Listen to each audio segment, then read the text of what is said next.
Features live coverage of an African safari and may include animal kills and carcasses. Viewer discretion is advised. We're going out on an adventure in the pouring rain. This is Safari Live.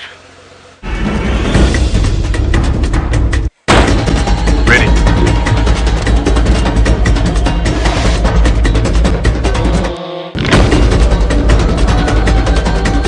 Standing by.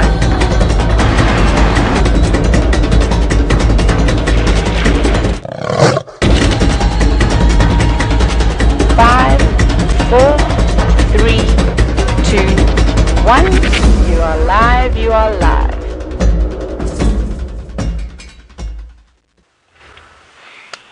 A very warm welcome to all of you, and welcome on our Sunset Safari, and an extra special welcome to Mary Kay and Hampton Oaks Elementary Schools who are joining us out on safari. I hope you guys are all super excited to go on safari. My name is Jamie, and this afternoon Craig is back on camera with me. It's nice to have you back, Batman. And Craig is very shy for the kids joining us, so you might just see his thumb. But maybe if you ask a really good question or think of something really clever, then perhaps you'll see his thumb appear every now and again.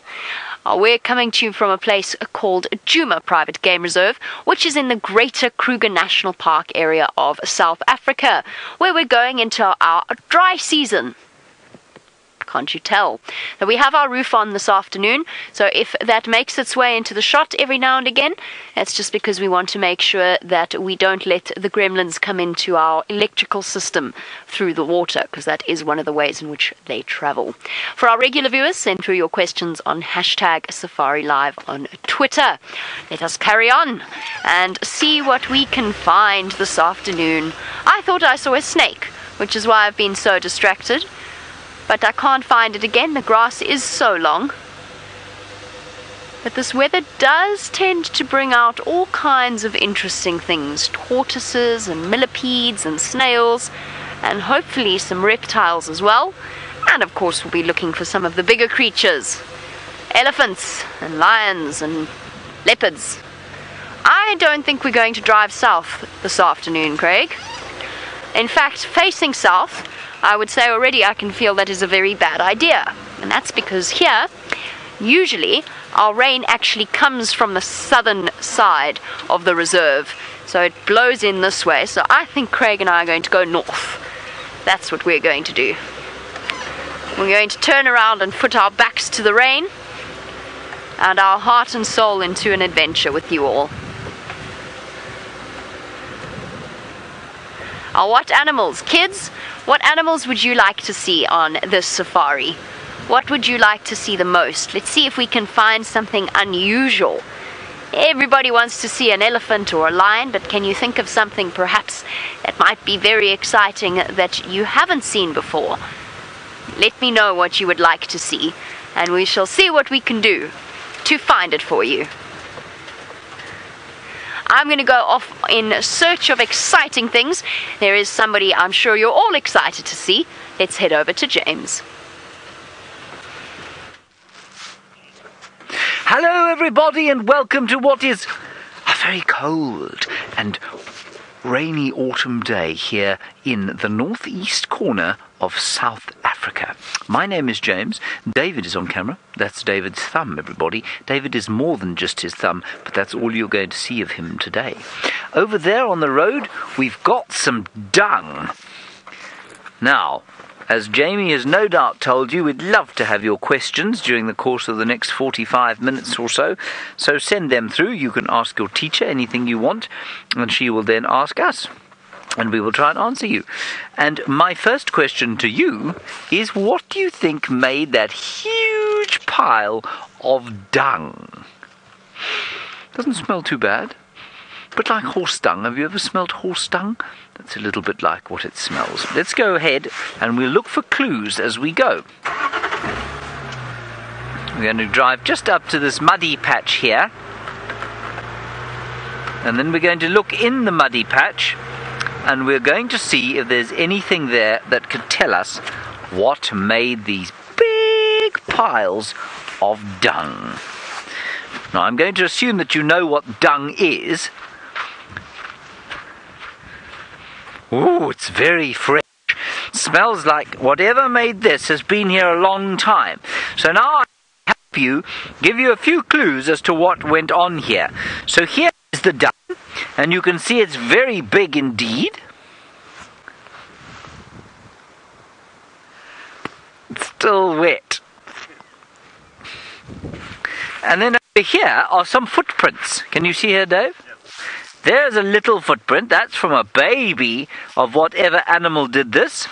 And here's a footprint of an adult of whatever animal did this. Look how big that is. Let me put my foot inside. Ooh, my foot's much smaller. I don't have a very big foot, but this is an enormous foot. And there were lots of these animals over here. And I don't think that they were here a very long time ago. So what animal are we looking at? What came past here? And do you think that we will be able to find this animal? I hope we will, because it would be very nice to see this animal and show it to you, even though the weather is so very foul today. Righty, let's carry on. You can tell your teachers what animal you think that was, and she will then tell me, or he.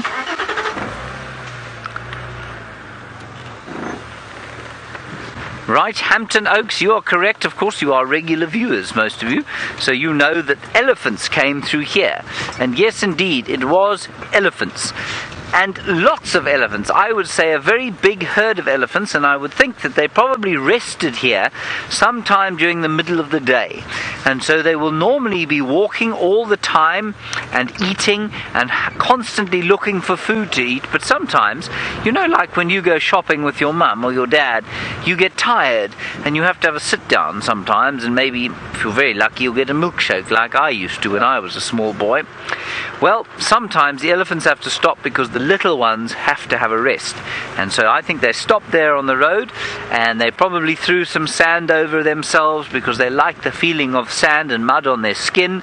And then the little ones would have lain down and had a small rest, and then they carried on down the road. And I can see that they walked down the road. There's more dung, and they walked over the road like this, continually eating on both sides. Let's keep going and see if we can't maybe catch up with them. So what we will try and do is catch up with them, but Jamie has managed to find one of the most special creatures of the last parts of our summer. A very special creature that is also enjoying the rain, and you know how James said that he's going to try and find those elephants? Well, here's another creature that likes to look for elephants, and that is a dung beetle. Now, why does a dung beetle like to look for elephants? Well, it's because they like to make a massive ball out of elephant dung. Uh-oh, rolling over. And the reason that they do that is either for food or to lay their eggs in, so when their babies hatch, the babies have actually got plenty of food already, so that they can grow big and strong before it's time to face the world. So this is probably a male dung beetle, so a boy dung beetle, and he's going to go and look for a female, and she will be enticed. She will be keen to join him, because he's got the perfect ball of dung for her baby's food, and then together they will actually bury this ball of dung in a suitable place, and that is what their babies will eat. So in a way, it's kind of like, I suppose you could think of it kind of like an egg that the babies can feed their way through before they pop out as adult dung beetles. Oh, he's really struggling. Look at that. See how he's standing on his front legs? His head is on the right there. And he's pushing with his back legs. And that's because his front legs are the strongest legs that he has. Out of all 6 of them, those 2 are the strongest. And sometimes he's got to push all the way uphill like he's doing now. And every now and again what you'll see, because obviously he can't see while he's doing a handstand. Uh-oh. Nearly lost control, but that's okay. He's back again. Now, sometimes what you'll see is he'll jump on top of the dung ball and look around, just so that he can decide, and rolling over. That's okay. Dung beetles are super strong, He won't be crushed by the dung ball, and he won't be hurt if he falls down. He's just got to start again. Oh, I'm sorry, buddy. Now you've got to push all the way back up against it. So that is a tiny ball of elephant dung that a dung beetle's made. Oh, he's picked the wrong place, though. It's quite a steep hill, and now he's rolling down, and even the grass won't stop him. Come on, it's okay. Uh-oh. Oh, he's going to vanish right down to the bottom of what to us, is just a ditch, but to a dung beetle is a veritable mountain. Now, life's tough when you're only roughly, this particular dung beetle's quite small. He's only about the size of my finger in length. So he's struggling along. I don't think this is where he wanted to go. I think he wanted to be elsewhere. But because of the weight of the dung ball, it's taken him all the way down into the ditch. There, see, look, now he's stopping to look. Look around. Oh dear, which way should I go? Oh, there's a blade of grass in my way. I don't really want to be in that. Now I'm going to try and push back up. Oh, better make sure that the dung ball is still round. So he's got to compact the dung. Kind of like making a ball out of Play-Doh.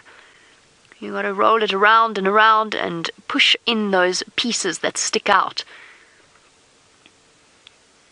Come on, buddy. You're going back on yourself now. This is where you came from.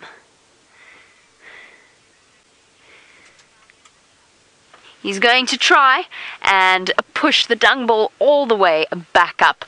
Now, it's not just elephant dung that dung beetles like. There's a couple of creatures out here that they will enjoy the dung of, and James has got a family of them. Yes, a family of trees, everybody. A very nice family of trees there, and of course trees make dung, and the dung beetles also roll their dung. I'm talking absolute rubbish. You know what's just gone behind the tree there is a little family of pigs, of warthogs. Oh, look, there they are. Let me just see if I can move the car. No, let's wait here. Let's see if they come out. Do you know what a family of pigs is called? It's called a sounder, and this is a sounder of warthogs. Now, I'm sorry about this problem with the tent that we've got here. Unfortunately, we have to cover up because of the water that's coming out of the sky. I'm just going to try and reverse slightly. They can be a little bit scaredy, these warthogs. How's that? You got them there?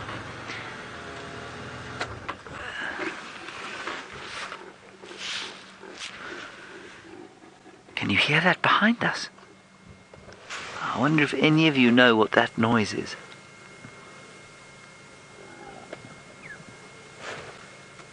It's not the pigs. See if you can tell me what that noise is.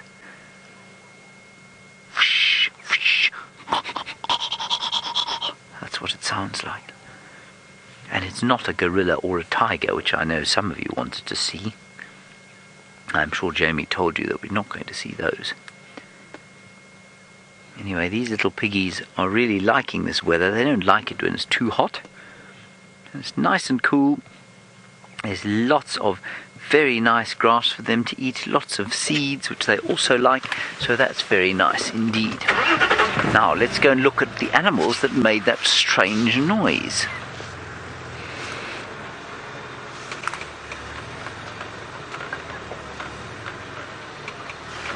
Look, I bet you thought it must have been something big and scary like a lion that was making those noises, but it wasn't. It was just impala. Now, impala, for those of you who don't know, the most common antelope that we get here.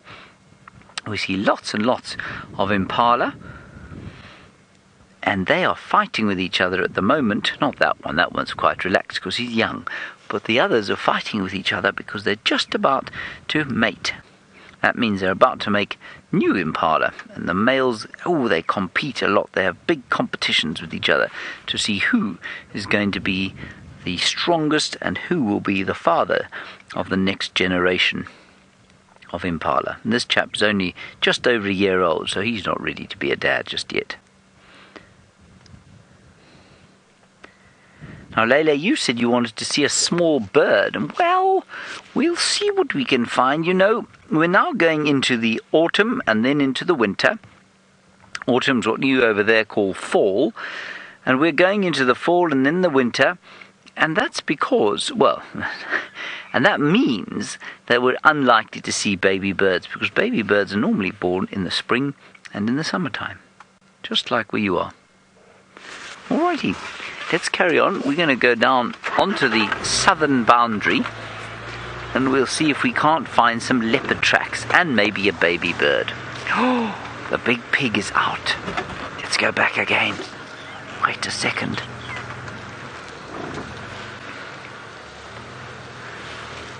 Look at the big pig. Oh, and you know what he's doing?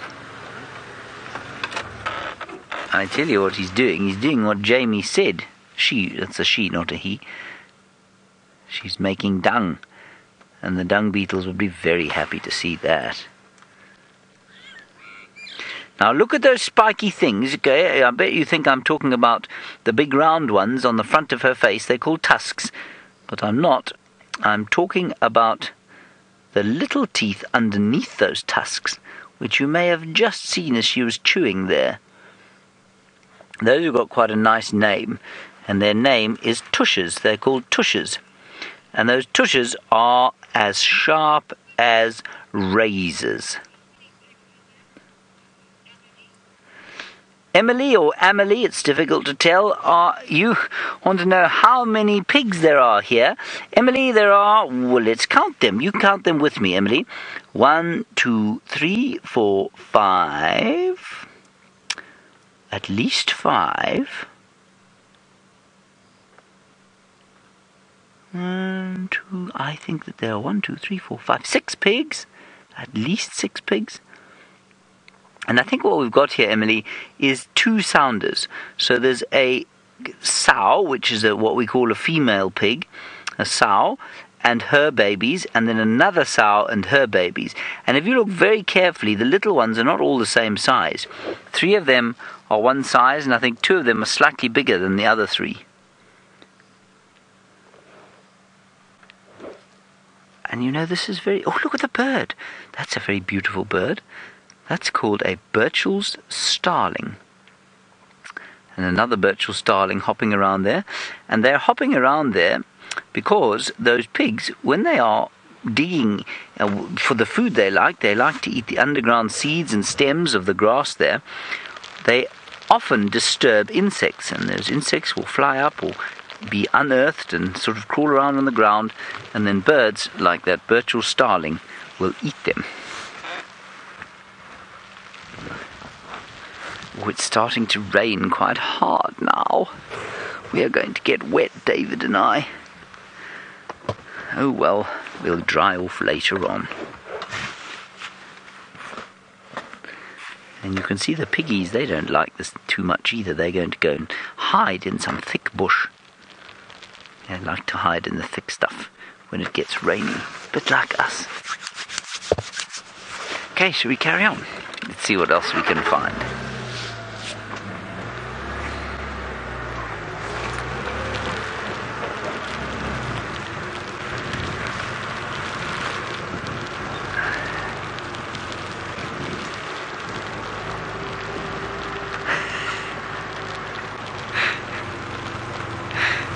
Hello, Emerson with an E. You're a very clever fellow, obviously, and you say, what adaptations, although you may have used the word adaptions, which of course isn't a word, but I use, you know what, I'm going to tell you a story about that word quickly.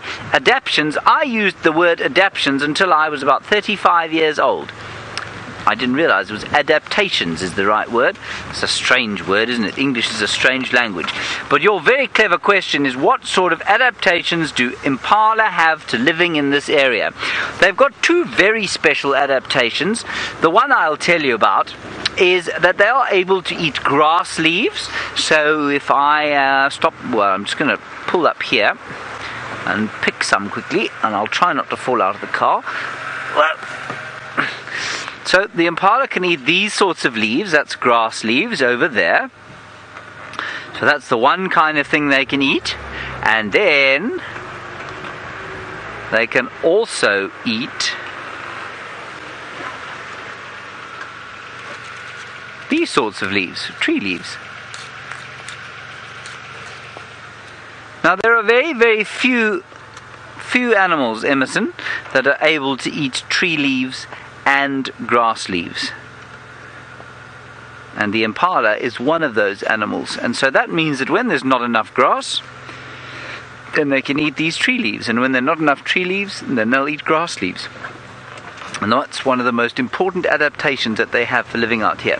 But you know, Emerson and everyone else, you could take just about anything on the impala. So you could find any kind of characteristic or anything, any part of what they look like, and say, well, why do they have that? How does that help them? And you know, most often it's an adaptation to living in the environment where they're successful. So if we were to look at their different colors, well, the different colors of an impala have got some adaptive advantages as well. What we say adaptive advantages, and they've got black stripes on their bottoms, and that apparently attracts ticks. You know what ticks are? They attracts ticks to the back of the impala, and then the tail brushes those ticks off. So that's another important adaptation. They've also got a very special tooth. Now you're all getting to the stage of life, of course, where your milk teeth are starting to get loose. Does anybody have a loose tooth? Have you got a loose tooth? I don't have any loose teeth anymore. Unfortunately, those days are well gone for me. Well, they'll come again, but that's not to be spoken about now. And when they've got a loose tooth like your loose teeth, and what they're able to do with that tooth, it won't come out, but it just moves a little bit, and it allows them to scrape the ticks off their body. So they turn their heads around, and with that special tooth they go whoop, like that, and it acts like a spoon. It helps them to get the ticks off the body. So that's another very special adaptation of the impala, which is the most successful animal that we have out here. Ooh, we're getting quite wet now, but that's okay. Oh, Patrick, you asked another good question. Why do the impala have horns? Well, that's another important adaptation. Patrick, why? I feel like I need to ask you why you think they have horns, but I'll tell you because I've already asked you two questions. The reason they have horns is to defend themselves and for fighting. Now, if it's one or the other, we can tell, because if the females do not have horns, then often, and the males do, then often we know that the males have got horns to fight with each other. So it's not so much that they can fight off predators, because then the females would have them as well, like they do with buffalo, for example.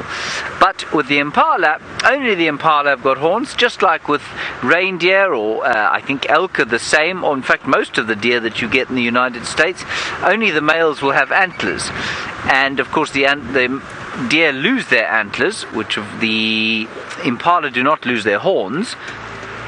And because of that, because only the males have got the horns, we know that they use them mostly to fight with each other.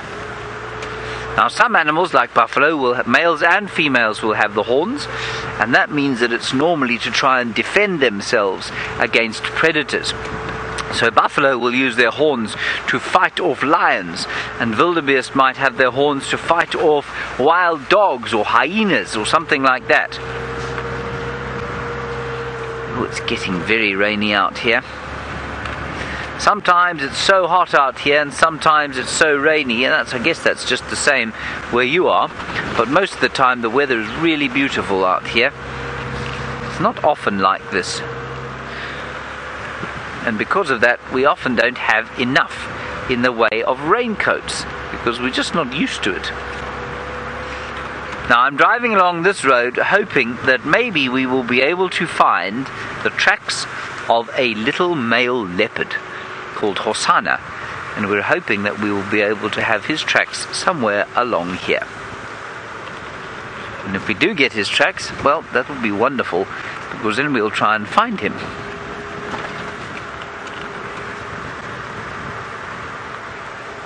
I don't see any at the moment, so what we should do is have a look at this flower.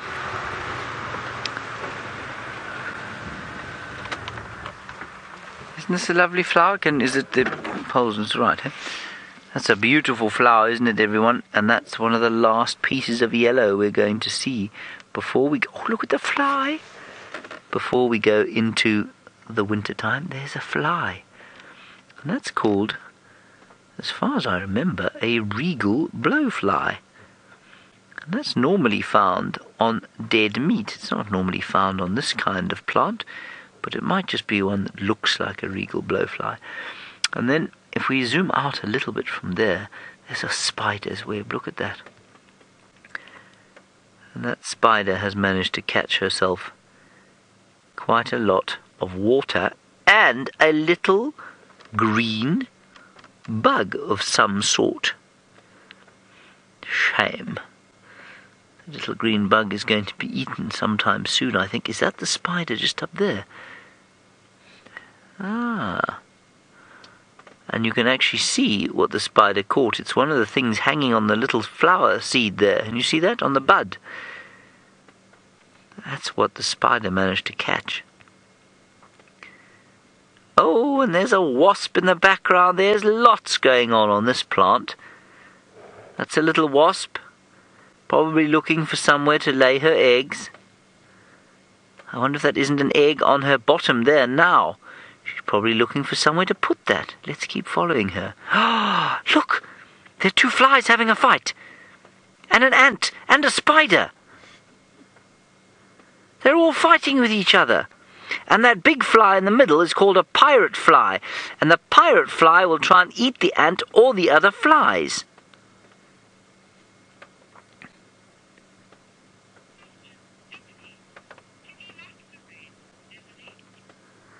Emily, you say, do they like the rain? I don't know what you mean. Do you mean the flies and the spiders and the ants? Yeah, I don't think they mind it. I tell you why they like it. It's because then there's water for them to drink, and it's easy for them to drink the water. But they don't like it because it gets cold. And all insects, Emily, need warmth to move. They have to have warmth to move. I don't think that is a pirate fly. I think it's something else. You see, it's eating... It's trying to suck on something. It's probably eating some kind of sweet juice that is produced by this flower. I think that's what all of these flies are looking for. Look at it sticking its tongue out. We've got 2 or 3 species of fly. There's little ones. There's the one with the green bottom, and the big one that big one. And then look, the spider's coming. The spider's coming. What's the spider going to do? Let's see if it catches one of them. Wouldn't that be fun? Look, a stupid little fly has landed right next to the spider. Careful, little fly, the spider might get you. So close every time. Now, some spiders make webs like the one we saw, and some don't. Some hunt like this one's doing, but I think this is actually a web spider, and I think that the spider has probably made the web that we saw earlier, and so probably just hiding over there. There's another enormous fly that's just landed. Look at that one with a stripy bottom. It's like a zebra.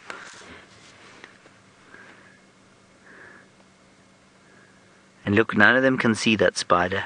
They're all eating the same thing. That ant is eating the same thing as all the spiders.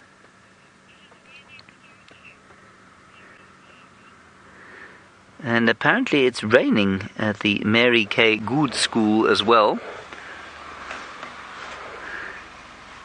I wonder if you've also got flies and ants eating these delicious things like we have here.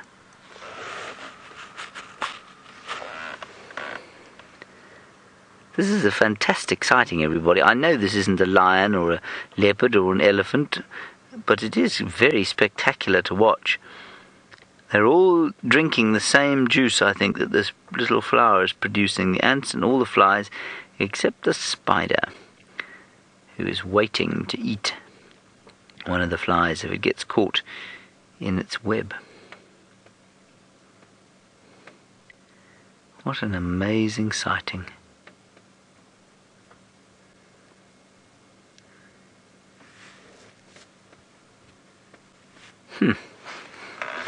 Alrighty, well, let's carry on. We were hoping to try and find those leopard tracks, and we might be lucky. I think that was really very special indeed. Shall we carry on? In the meantime, my friend Taylor is sitting where it's very dry, and she's going to show you some of her fun toys.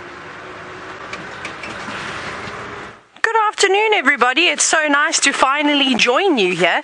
It took us a while to get going, but we're here, and that's what counts. Now, you've seen some magnificent things with Jamie and James already. How exciting. And I know you were looking at spiders, you were looking at a fly, well, not even one fly, a group of flies, and well, as well as some ants. But now, my name is Taylor, and on camera with me today is Senzo, and we're in the tent. As you can see, we are nice and dry while everybody else is getting all wet outside. And I've got some little things of my own to show you. I'm going to try and capture as many insects as I can. So if you have a look over here, look inside this container, and hopefully we'll get the microscope up and running and I'll be able to put it underneath. But inside the bottom of this container is a tiny little grasshopper. Now, it doesn't look like an adult, it looks like a nymph. So a nymph is what you... well, it jumps like an adult. We have to catch it again now. Got it. I think I'll catch it with my hands, rather. They are able to jump... Oh, don't jump into me. They're able to jump, of course, very, very well. Grasshoppers, and even the little ones. Now, it's probably going to keep jumping out of my hand. But what's really cool is that this little grasshopper... Whoops! Did you see that?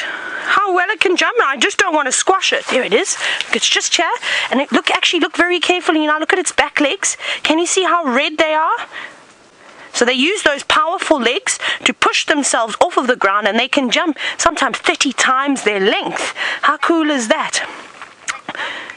And if you saw...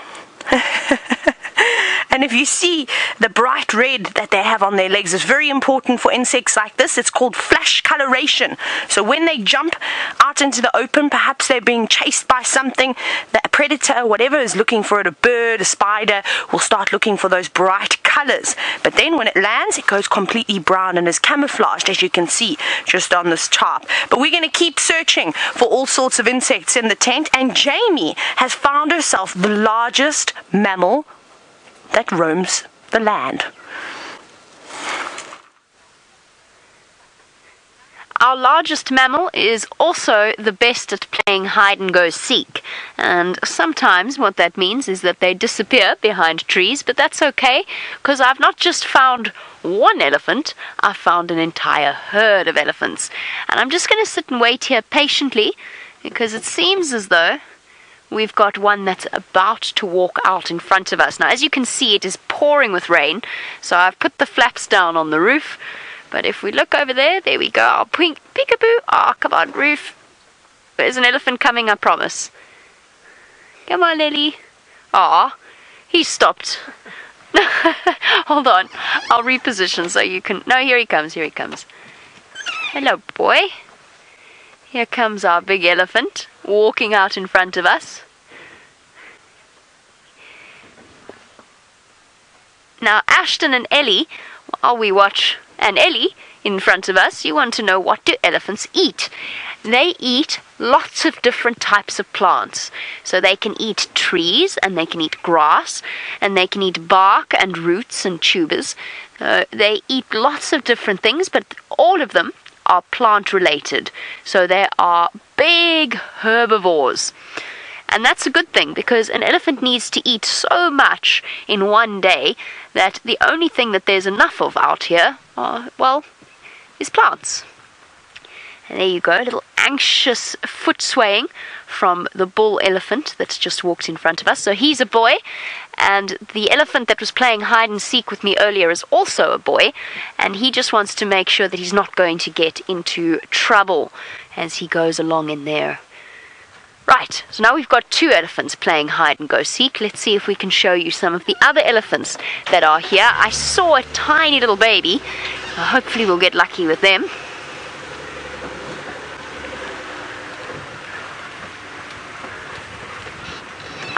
James has already told you, elephants love the rain. So even though we're getting soaked, we don't mind too much, because we get to enjoy moments like this. Hello, elephants. Right, and I'm just going to sit tight here and we'll give them a little bit of extra space because I can't see all around me. So I have to make sure that none of them get too close to us without me being able to see them. Wow. So we've found the giants of the mammal world, but it sounds like James has found a giant of the reptile world. We found what looks like a little crocodile, but it isn't. It's an enormous monitor lizard. Isn't that cool? It's a huge, huge lizard, about, I'd say that's about 4 feet long. Now, I can't really show you how big that is because I can't get out of the car, it will move away.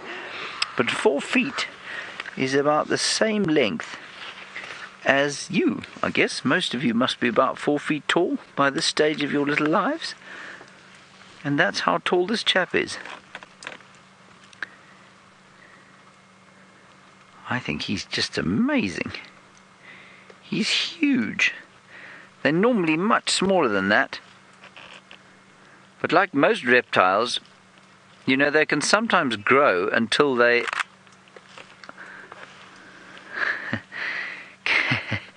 Kaylee, you say the animal's hard to find. Yes, they can be hard to find, Kaylee. Certainly, they're proving quite hard to find today. It hasn't been very easy to find anything today because the rain isn't good. So sometimes it's easier to find them, and sometimes it's quite difficult to find them. Especially when it's a bit rainy, it can be quite hard to find them. But this guy is just amazing. He's sitting out here on his log. He loves his little log there. And he's sitting out here in his log because he can get out of the water where it's a little bit warmer. And of course they're a little bit like insects. Remember I said the insects really struggle when it's cold. They need to try and stay as warm as possible. And it's quite difficult for these reptiles as well. And so he's out of the water to try and stay warm, but he's really going to struggle to stay warm because, of course, well, there's just not much warmth anywhere at the moment. Isn't he cool? Now look at his very nice colours.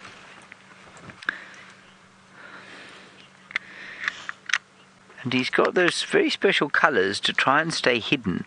And no, I didn't see him when we walked past here, or we drove past. David saw him and he said, "Wow, look at that monitor lizard." And then he said, "He's a moose." And what he meant by that was he's very big. Because mooses are very big, of course. Isn't that fantastic? Look at his ears. Can you see his ears there? That's how he hears us. And you can see his eyes, his nose. And now he's breathing. And hopefully he'll stick his little tongue out. See if he sticks his tongue out. Because that's how he tells what's going on in the world. Although he's got a nose there, actually he smells much better with his tongue. Imagine that. Imagine being able to smell with your tongue. Well, that's what a little thing like this, or a huge thing like this, is able to do. All the reptiles use their tongues to smell.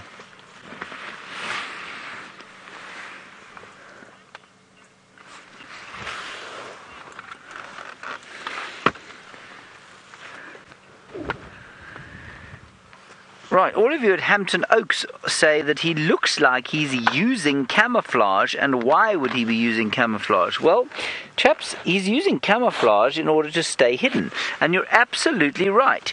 He is that colour in order to stay away from predators. He's this colour to get away from predators, to stay camouflaged. He needs to stay camouflaged because he doesn't want to be eaten, and there's a very big eagle out here that likes to eat them. And his name is a martial eagle.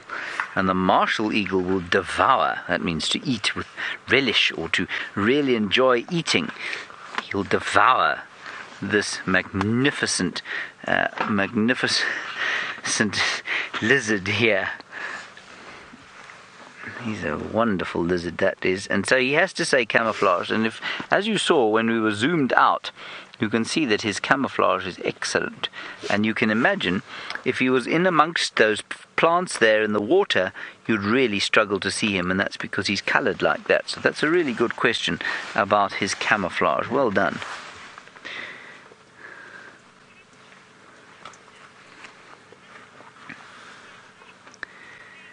Oh, what a very, very good question. Elizabeth, you say that this lizard's hand looks like ours, and do they use them in the same way? Yes, Elizabeth, they do to a certain extent. That means they do a little bit like us. They use them to hold on to things. Yep, you can see him holding onto the tree just like you would. He's also got 5 fingers, just like you. And you know, if you look at most animals that have digits or fingers, you'll see that they have very similar designs. And that shows how closely related we all are. That's the most clever way to all of the what shall we say? The fishes, the birds, and the mammals, and the frogs, and what's the other one? The reptiles, like this one. Well, they've all got bones that are very similar to ours, and they do use them for similar things. And so this chap uses his hand, yes, to hold, but also to walk. So it's like a foot as well. Now, I know that many, many of you don't like to have your afternoon nap like this chap is doing. You would much rather be doing what the animals Jamie has found are doing.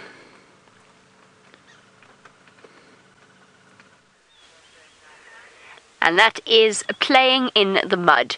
And what young creature can resist a nice slippery pile of mud, especially when you've got some of the elder ones to help you up, or, you know, knock you down, whichever happens to come first.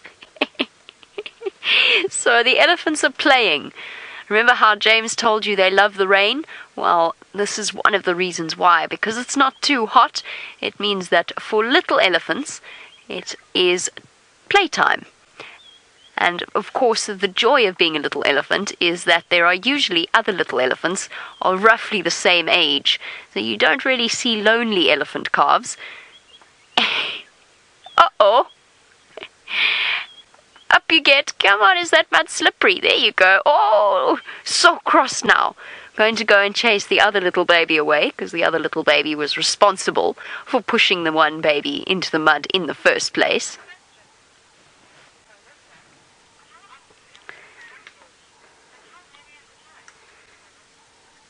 I've mentioned that elephants will always have friends to play with. Cousins, older siblings, younger siblings. Melissa, you want to know how many babies an elephant will have and how often they will have babies. So an elephant is pregnant for 22 months. That's a really, really long time, and that actually means that they only ever have a baby once every 5 or 6 years. So they don't have babies all that often, and they only really have one baby at a time. There are some cases of twins, but it's very rare. It doesn't often happen. Most of the time, elephant calves are an only child. But that's okay, because an elephant herd has got lots of other elephants in it, which means you get situations like this, where you get different elephants of all different ages playing together. And a young elephant is a lucky little creature, because the whole herd is related to it.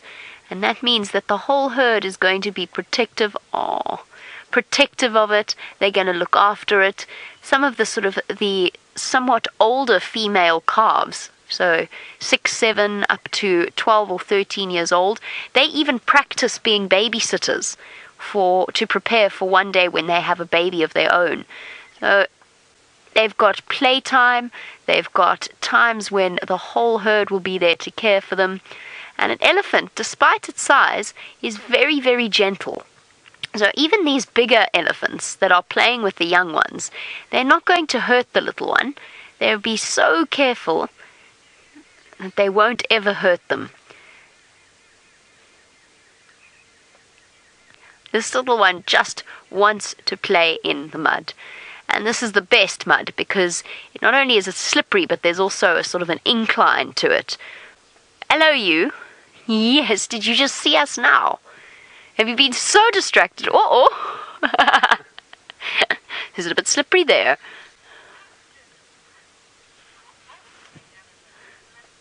Prince, you want to know how old these elephants are. The 2 little ones, Okay, one of them's disappeared now. In fact, both of them are hidden behind the older ones. But the two little ones are about 2 or so years old, I would say. And the elder ones, I would put them at around about 5 or 6 years old. So they are still young. They've still got lots and lots of growing to do. An elephant does most of its growing in the beginning. So in the first few years of its life, from when it's first born, most of the growing will happen in its first year, then quite a lot in its second year, and then a lot in its third year, and then a little bit less in its fourth year, its fifth year, and so on. And they do continue to grow throughout their lives, but their growth slows down. So if you were to draw a graph of the way that an elephant grows, it would kind of go whoop, whoop, whoop, very, very fast in the beginning, and then, I don't know what sound that was, and then slow down towards the end of its life as it gets older and becomes an adult. But where's the fun in being an adult if you can't play in the mud, huh? Here comes the other little one, poking its head out. And they're talking to each other.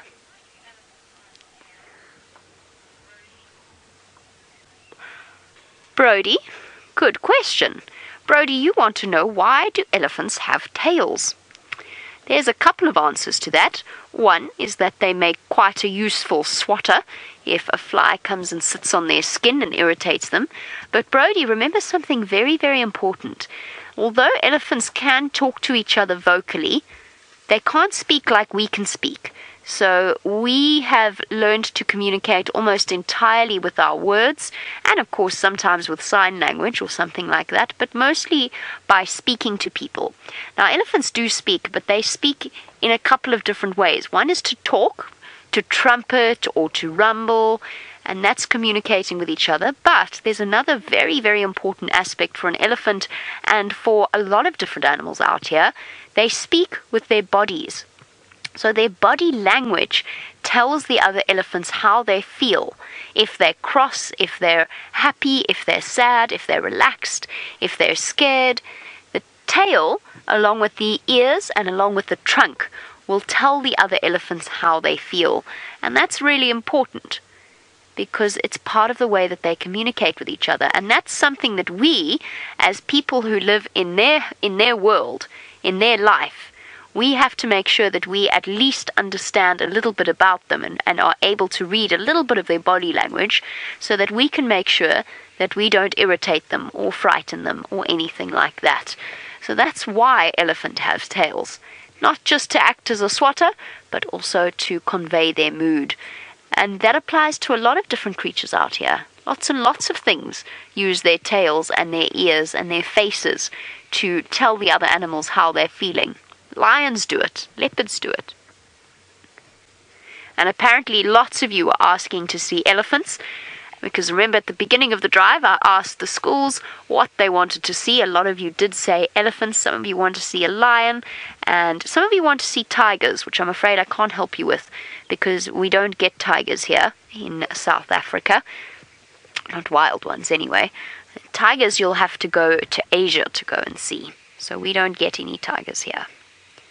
So I'd love to show you a tiger, but I can't. I can show you elephants though, and elephants are very special and thoroughly entertaining. Although now the babies are finished with their playtime, because now it's lunchtime. Now it's time to go and relax a little bit, feed off some leaves, and in the case of the two little ones, maybe go and have a drink from Mum.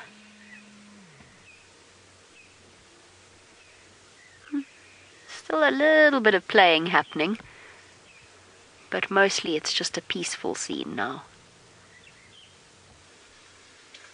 Okay, I'm just going to do one check behind me to make sure that there's no elephant behind me, because with the roof I can't see. And sometimes elephants surprise you. Sometimes you think you've seen the whole herd, but there's actually more of them, before I start my vehicle and reposition, so we can see them a little bit better.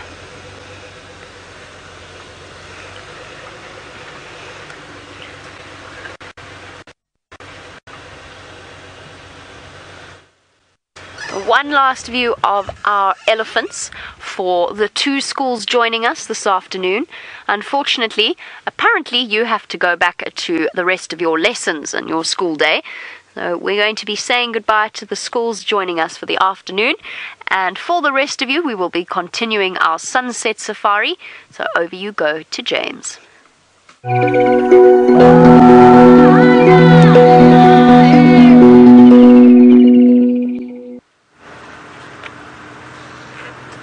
Right, everybody, we are now no longer in school drive. We are now... We were told the other day, apparently a few presenters were referring to the drive after the school drive as the adult drive, which of course has all sorts of connotations that we don't wish to have. So we were given strict instructions that we were not to refer to the drive after the school drive as the adult drive, because it isn't. It's for everybody concerned. So send us through your questions. #Safari Live is the best way to do that, and we will endeavour to answer them. On a day like today, when things are a little slow on account of the inclemency of the weather, it's always good to have your questions about Africa, South Africa, safari, animals in general, conservation topics that are concerning you, and try and spark some discussion as we drive along looking for wonderful creatures. There are some doves. 2 species of dove, that's quite nice.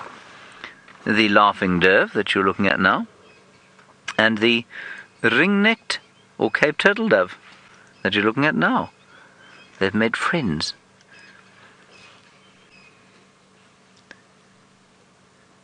That's very magnanimous of them. Now they would not be able to interbreed, so I think they just happen to have a similar sort of a diet, and that's why they're lurking around together. The laughing dove found something that the Cape turtle dove said very unfunny, and so it flew away. It's got a cross-looking Cape turtle dove. Now there's one thing which unfortunately we were asked for during the school drive, was whether we could find a baby bird. There is a bateleur nest around here, and we saw some juvenile bateleurs recently. So we'll see if we can find them.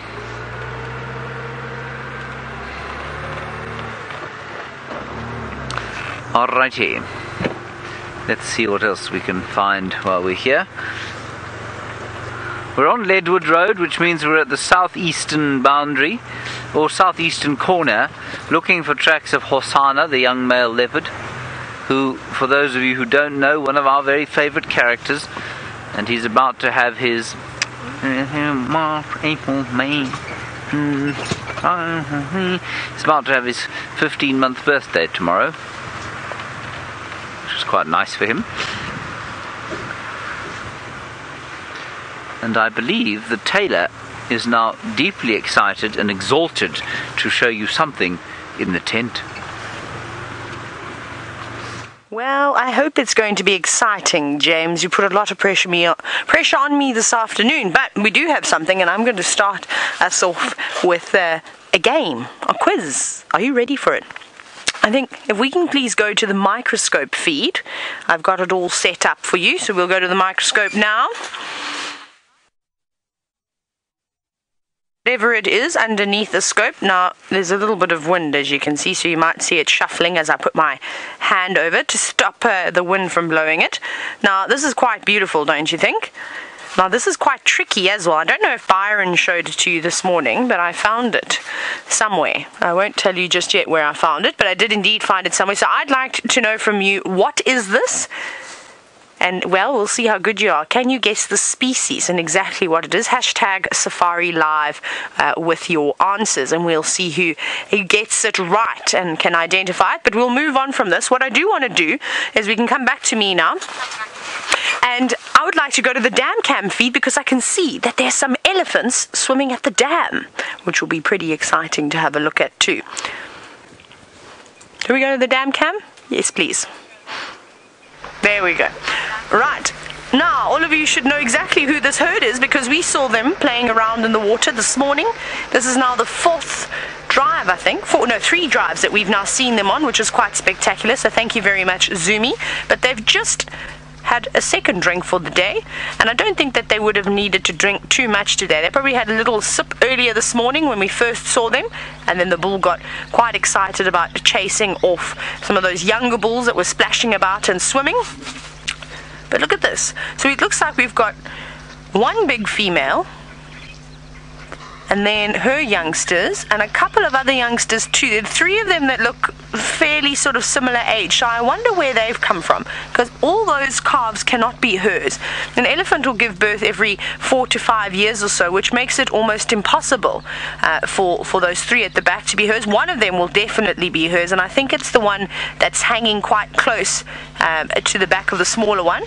I can only imagine. So it's very interesting to try and figure out where those ones have come from. There's another younger bull that's also tailing the back of the herd that could find himself in a bit of trouble from that big bull, but he doesn't seem to mind just yet. Let's see if he goes around. No, he's enjoying the mud, and I think that little one right in the middle, as they slip and slide all over the show, very slippery there. Can you imagine what I would look like if I went walking over that area? I probably would have landed on my bottom 4 times already, which actually be entertaining. Maybe I should take a stroll down there and demonstrate how difficult it is, and the fantastic foot structure that an elephant has, and the 4x4 grip that they have underneath it to enable them to move over different types of terrain. But those little ones are definitely having a grand time ice skating. Look at them, they've already been ushered off.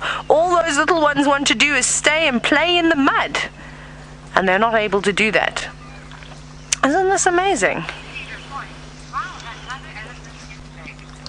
Now, Cedar Point, you said that mother elephant is big. She is indeed. She's not a small cow, and even just looking at her in comparison to the big elephant bull, we've had a couple of opportunities now to see this.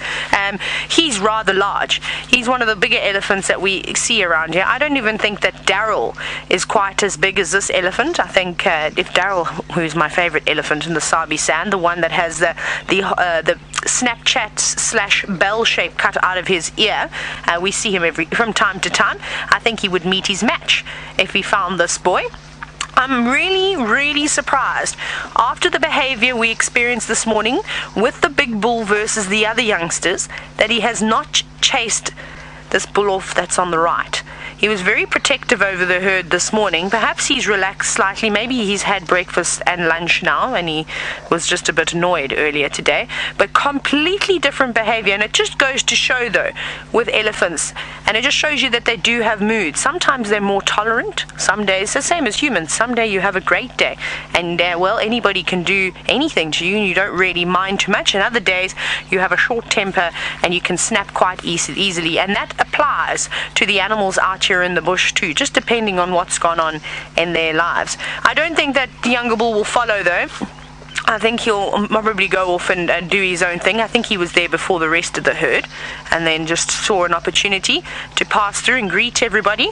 But now they're done with the socializing, and of course they're just having a mud bath now, which is lovely. Keep those parasites under control. Now, I believe that there are some answers coming through to what you think is underneath the microscope.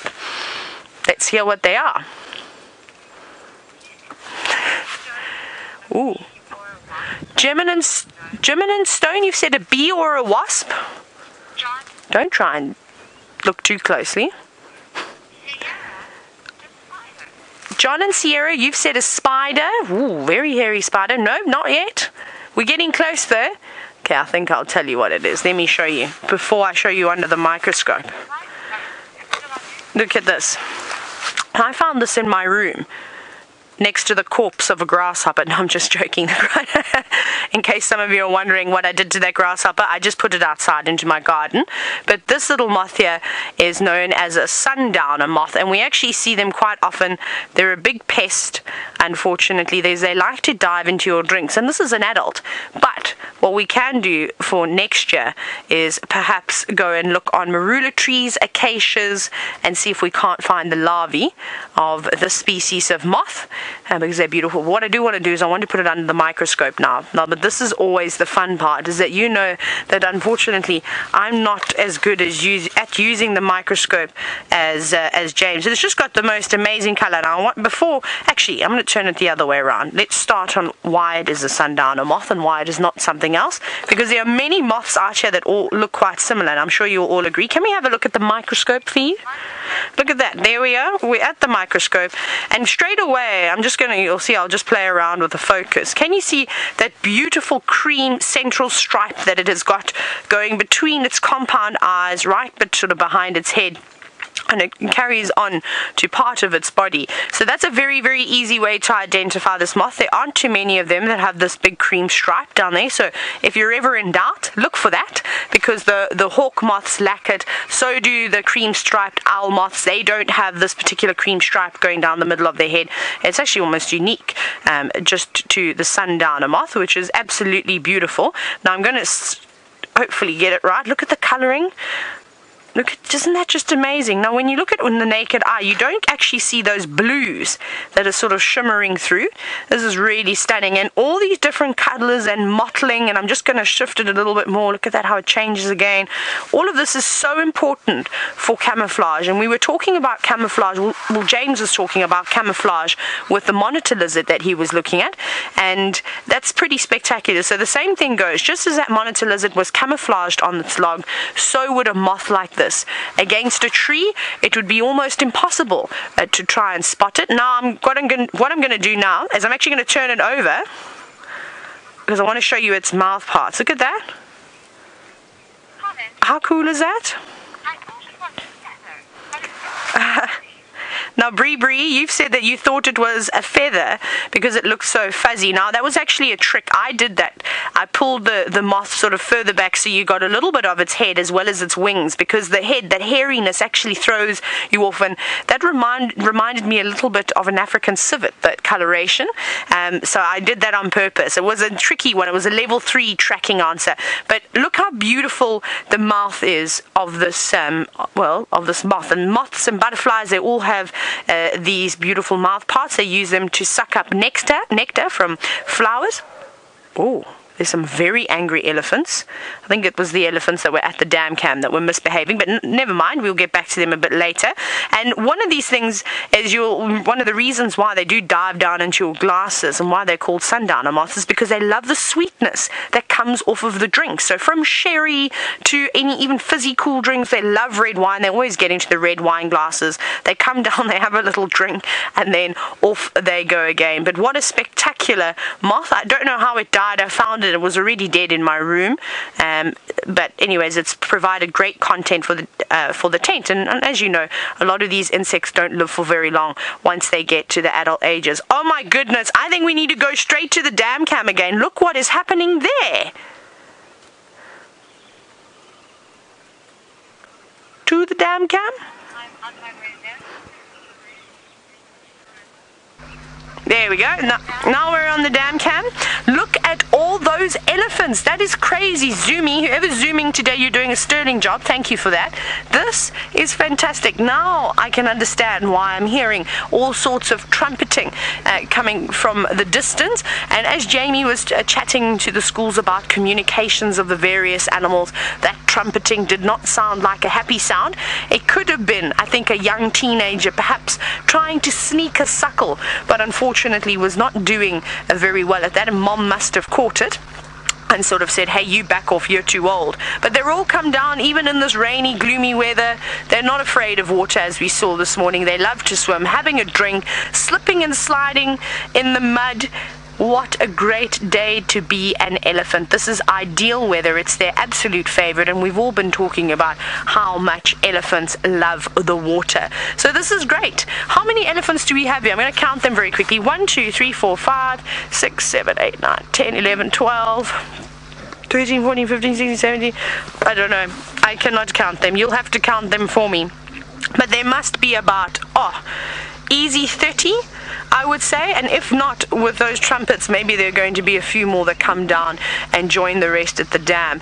But this is so fantastic. Now imagine if we were on bushwalk. Of course, the weather's a bit horrendous for bushwalk, but that would be the most magnificent sighting. And I had a sighting there the other day, quite similar to that, not with as many elephants though, and I can't even describe to you how great it was, because I really don't think words do it justice. And again, a similar situation, the white-faced whistling ducks panicking now, all trying to swim away, keep out of the feet of the elephants.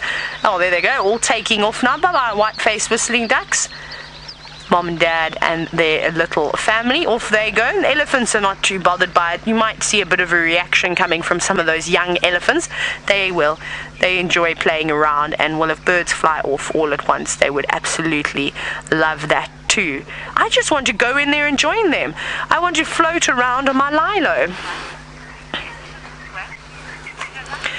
Now, Trevor, you're wondering if elephants sweat. Most of the animals can indeed sweat. For any darting that I've ever done, the most important thing was to try and keep them cool. Now, elephants have got relatively thick skin. I'm just trying to think if I've ever seen sweat behind an elephant's ear before. I've definitely seen sweat behind a rhinoceros's ear. I've been fortunate enough to be a part of collaring a lot of rhinos, putting ankle collars on these rhinos just to try and monitor their whereabouts on smaller private game reserves. And the one thing we had to do was constantly cool these animals down. So I don't think they sweat as well as we as humans do. They don't pant. For example, like we see the cats, the big cats, panting, and the dogs panting to try and cool themselves down. And that's why they need to cover themselves in mud. A, to keep themselves nice and cool, and then of course B, to sort out the parasites and help smother them. It also acts as a nice sunscreen. So it is really good. So they don't sweat like we sweat. So they have to use external sources to try and keep them cool. But isn't this just fantastic? Just a quick drink of the water. Nobody's mucking around today by the looks of it. If I was them, I'd be the naughtiest elephant in there. I'd be running around, I'd be splashing about, I'd be spraying water at other elephants and then running away. But that's the kind of elephant I think that I would be.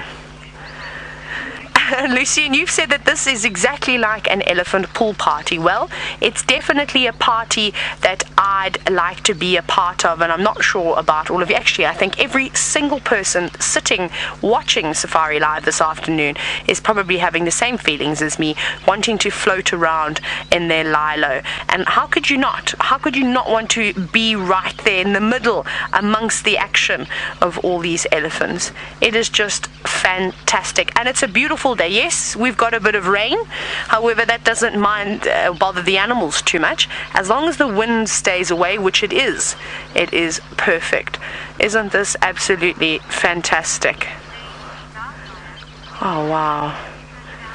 Now, Lady Starfire, you were wondering if there was a hippo in this dam as well. I haven't actually seen a hippo in here for quite some time. We used to have a hippo by the name of Henry, and he loved it here. I think he was Ronald's best friend, but maybe that's why we haven't seen Henry's, because Ronald hasn't quite been around. Ronald's been on vacation, a long vacation. He only comes out really in the winter months when there's not a lot of tall grass around, so he can get around a bit better. Maybe Henry will make a return then. But for now, no, they wouldn't. And if there was a hippo in this dam, I don't think it would have been very happy. No, just because of all the elephants that surrounded it. Remember, it's not very deep in here.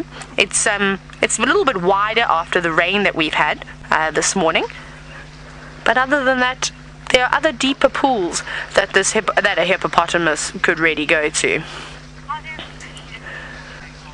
No, those ducks are busy feeding again. They've obviously settled down, so good for them. And as we sort of look at the water, you see there's a lot of movement going on the surface of the water. And Leo, you're wondering if there are any fish in there. It wouldn't surprise me if there were. There could be something like a catfish, tilapia, most likely catfish, if anything. They're really good at surviving also when the water starts to disappear. And you've seen it with Brent and I'm sure a number of different presenters where catfish can actually come out of the water in the very, very shallows, almost exposing their entire body and move. So if there's a puddle that's closer, that's got a bit more water in, they will crawl all the way, will sort of flap about.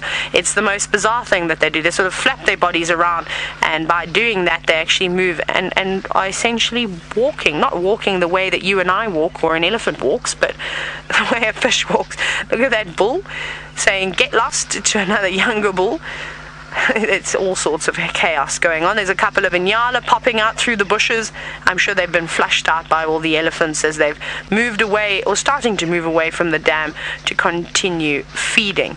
This is fantastic. There's even an Inyala bull on the left-hand corner of the screen that looks like he's about to start displaying. I can see his tail's all curled up. I can sort of see the white ridge of hair. Now, I don't know who you're displaying to. Perhaps that elephant at the back? I don't think she's going to be very interested in you, I'm afraid, Nyala. But anyways, he's doing a great job, isn't he? And that elephant is watching closely. Very curious by the actions that are going on there today. Now, if this is your first time watching Safari Live and you're unsure as to what that Nyala is doing, he is doing a dominance display. So basically, Inyala are really incredible antelope. They're not as aggressive, such as a waterbuck or a bushbuck or even a gemsbok. They are known for aggressive fighting. Often when two males do have a box, one will end in a fatality. But that's unlikely with the Inyala. They will size each other up. You'll find 2 or 3 of them, sometimes even more, walking in a slow circle around each other. Hair erected, as it is now. And normally just from this display they will decide whether they're equal size or one is bigger, and then they will start a match, and then they do start pushing and shoving each other around. But it's not a very common thing to see. To see a proper Inyala bull fight, you've got more chance of seeing waterbuck or impala pushing each other around. But how cool is this? We're going from one massive herd of elephants. I think there's actually probably not just one herd of elephants, a couple of families that have all met here today, including a few bulls. I know Jamie's also been sitting with an elephant herd. They're one of her favorite animals. Let's go and see what they're doing. They're being utterly hilarious is what they're doing. Absolutely magic. They are having so much fun. Have you ever seen an elephant do yoga? Or try to do a headstand? Well, now you can. And when you are a little elephant, pressing home your advantage against an older cousin or an older sibling is absolutely the way to go, especially if they are lying down. And you've got to make sure that you climb on top of them when the opportunity presents itself. Who says elephants aren't limber? Look at the speed with which these elephants get up and get down again. This little one, the smallest one, came running in to join in the fun. Look at you lot. You having such a ball. This is so special. This is why elephants are one of my favorite animals to spend time with. These special moments where you can see just how much personality they truly have. What are you doing, you silly thing? Does that sand feel really nice in your face? Is that just the best? You're eating sand. Is that yummy? Oh, just look, watch this, watch this, watch this.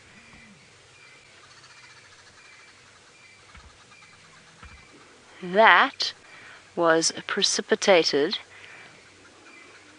by a rumble from one of the females. And immediately the game stops.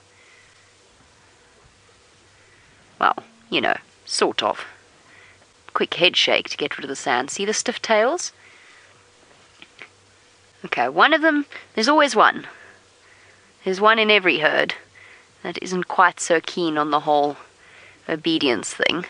The reason that the females are so upset, and the reason that there's rumbles and upset females and now upset babies, is because there is a massive elephant in must, and he is causing chaos. Isn't he, little one?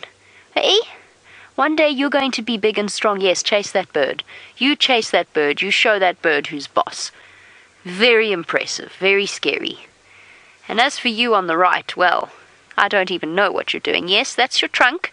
You're going to have to learn to live with it. Even when it's got sand in it. Oh, poof. Yes, and the mud is still muddy and still sandy. All the sensations happening here.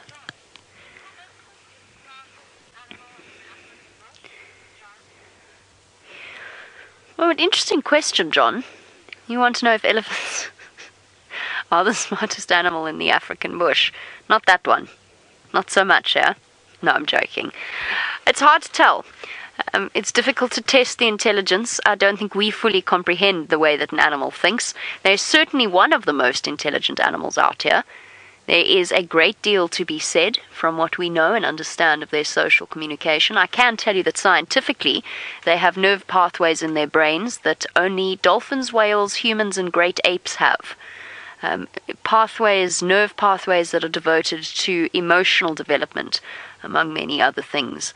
So there is that to it. I think spotted hyenas are also very clever, very, very clever, from behavioral tests that have been done. Are they the smartest animal? Well, I guess it depends your definition of smart. I think so, though. I think they are definitely one of the most intelligent creatures out here. Maybe I'm biased because I love them so much. Even when they're full of nonsense, like these two boys. Oh, behind the ear. Ouch. Hey, you bully. There's going to be tears. Shelby, you want to know how old these two baby elephants are? I think the one is about 3 and the other's about 2 or so. Around about there, give or take. The littlest one obviously being the younger one, in case that needed clarifying. There's the big bull, the must bull, and he really is in must. So he's the one that's been causing all of the upset. A little bit earlier, I actually had quite a close, not call, but a moment where a situation was rapidly developing with one of the pregnant females, where she'd been fine with us the whole time, and then she just took exception to us. I think it's the roof, personally. I think she knew that we were here, but she couldn't see us properly. She couldn't quite work out what was going on. And she gave us a few warning head shakes. And it was fascinating how the matriarch, or the elephant that I believe is the matriarch of this herd, picked up on her emotions and her feelings even before she started coming towards us, and she rushed to join her. I love that. I love that they've got that protective... Oh, Craig, look at these two now. Sorry to go on to a different tact, but I mean really. Different tact, not tact. What are you two doing?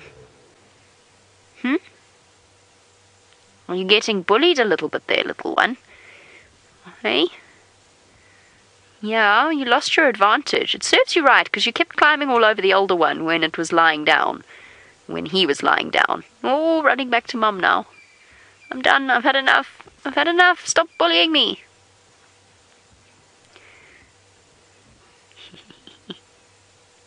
You've got to love elephants. They're endlessly entertaining. Right. I heard some rumbles to the side of me. I just want to check that I don't have an elephant that side. Don't think I do before I start up the vehicle. Here's the big bull.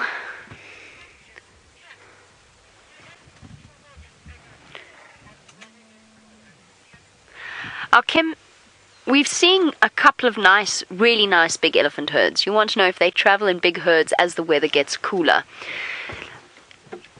Yes, to an extent, but not because it coincides with the cooler weather.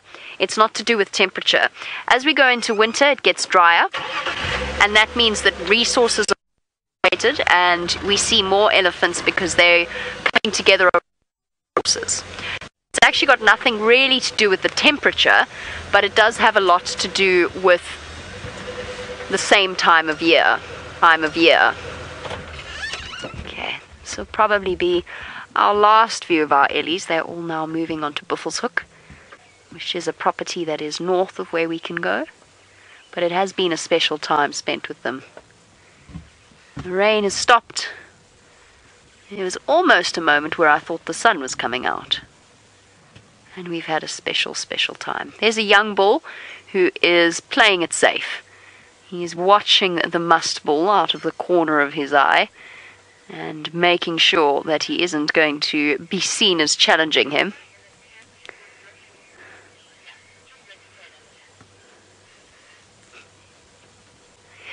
From an... I was going to try and... It was a really tenuous link. I'm sorry. I was going to try and give you such an awesome link about an animal having tent-like ears and tailor in the tent, but it just didn't come out right at all. So to make up for it, I'm just going to send you over to Taylor. Here we are, still in the tent, and I've been watching the dam cam very, very closely because it seems as though we're having our own World Elephant Day today. Should we take another look at the dam cam? I think so. I'm going to sit down in my chair and get comfortable now.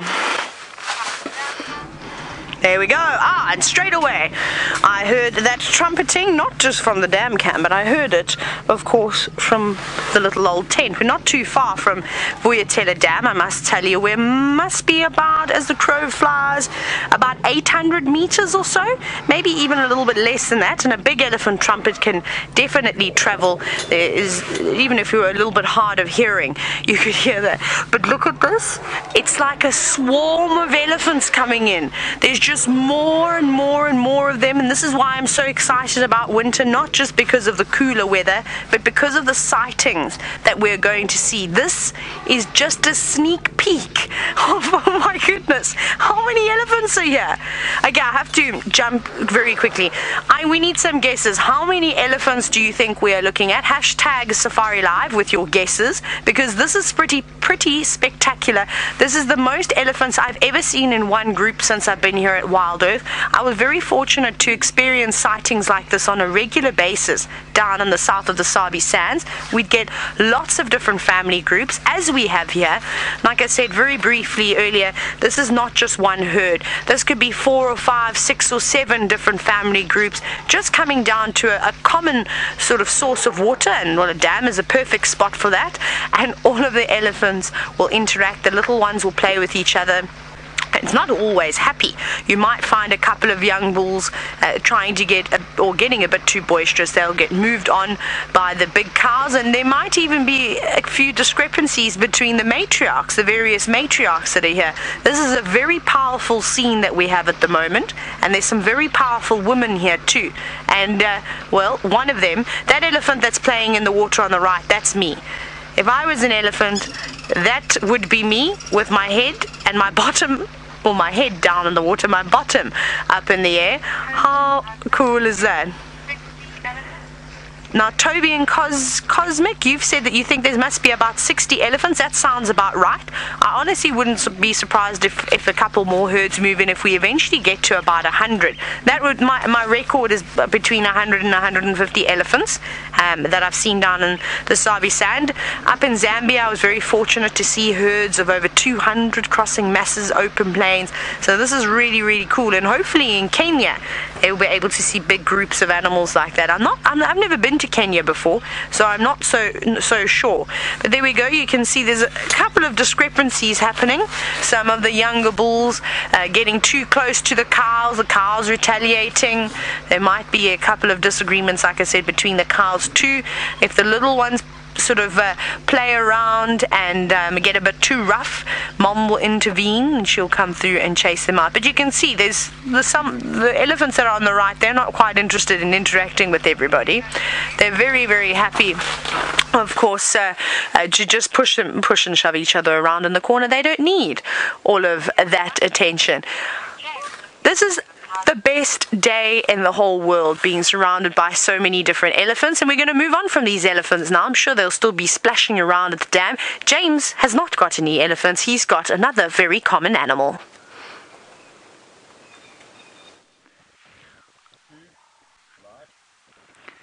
There are some impala, everybody. And, well, you might ask yourself why it is that I'm sitting here on a muddy termite mound. That is because I am just admiring the impala and laughing quite a lot at the male who is chasing the females around the place. And, of course, he has timed himself possibly to perfection. Oh, yes, to perfection. David, did you see that? Well, there we are. I've never seen that before in May. I've seen it in September, the second rut. I've never seen that happening during the course of the day, during this main rutting period. That's fantastic. Well, good on him. He's timed his territoriality to absolute perfection, except we're no longer in the dark phase of the moon in May, so I'm unsure as to why that female should be in estrus now. Now, we've just come out of a dark moon phase, and that was right at the end of April, which of course means that the next one we'll have will be sort of close to the end of May. So I suppose it could have taken their estrus cycle, or their ovulation could have taken place probably about a week ago or up to 3 weeks hence. And which it is, I'm not sure, and I'll be unable to tell you, but clearly at least one of them is already about to, well, she's certainly ovulated and ready to receive the male. That's fantastic. That's really cool. All right, let me get back on the car. I've now got a muddy bottom. We're on Chitwa, heading down towards the waterhole, and I was rather hoping we would bump into a Tundi, who apparently, Jamie tells me, killed an adult waterbuck the other day, which I think is quite impressive. Now, for those of you who are wondering what I'm talking about, what is interesting is that what impala do, we know, of course, that the males must create a territory, they must create a little harem, but as soon as they start doing that, obviously, they lose condition almost immediately because they forget to eat and they spend a huge amount of time chasing the females. And so they can probably only hold a territory for about a week, after which they'll lose it to a male in better condition. And so as we watch that male there shouting at his females, they only come into estrus, or full estrus, they only are receptive to the males for about a week, around the period of the dark phase of the moon in May. That's another mating we've just seen, isn't it? It was by a female. It was a female on another female. So unlikely to result in a successful birth there, that one. That's fascinating. And so what I was saying about this male is that he's timed it to perfection, because clearly there are some females now who are receptive. And while he's forgetting to eat and he's being completely territorial, he's actually had a successful mating. But at the same time, it's not the dark phase of the moon in May. We've just had the dark phase of the moon at the end of April, so it's quite... Ooh!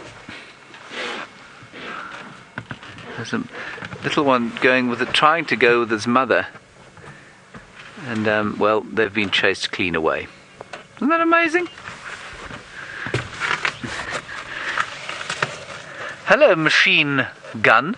Machine gun, you want to know how fast an impala is? Probably run about 45 miles an hour, I'd say. 60 k's an hour, maybe a little bit faster at full stretch. They really are very quick indeed. And certainly there are very few cats. A lion at full stretch, giving full effort, would be able to catch one of them. They reckon a lion can probably reach about 80 kilometers an hour, which is 50 miles an hour. But I think there are very few cats, other than lions and cheetahs, who would actually be able to outstrip an impala. If it actually got to full speed, a leopard wouldn't stand a chance.